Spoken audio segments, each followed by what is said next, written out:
আজকে কিন্তু আর কোনো না শুনবো না স্যার, অনেক দৌড়েছেন, খুব খাটাখাটি করেছেন, আজকে খেতেই হবে আপনার জন্য এই স্পেশাল পায়েস। ও মা, টুলটা ভুলে গেছি। না না, আমি বলছি আমি এই ভাজা ভুজি আর এই মিষ্টি অ্যাভয়েড করি, আমি তো খাই না। ও তাহলে একটু রুটি বানিয়ে দিন। শুন শুন, আমার রুটি করতে যাবেন, আমি এখান থেকে একটু খেয়ে নিচ্ছি। হ্যাঁ দিন আমি খান, একদিন খেলে কিছু হবে না। তুমিও আজকে একটু জুত করে খাও, বুঝলে? অনেক কসরত করেছো, নাও খাও। বাবা, আজকে সূর্যটা কোন দিকে উঠলো দেখতে হবে, বাইরে বেরোতে হবে।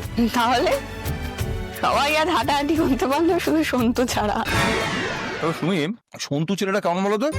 তুমি আমাকে একটা কথা বলো না, কি আলপাতালে, আমার থেকেও বড় আলপাতালে, একটা গাধা টাইপ। এরকম কি বলে নাকি? আমি জানি ও ঠিক, ও তৈরি হয়ে যাবে, স্যার আছে তো। যদি না হয় তাহলে বিয়ে ক্যান্সেল।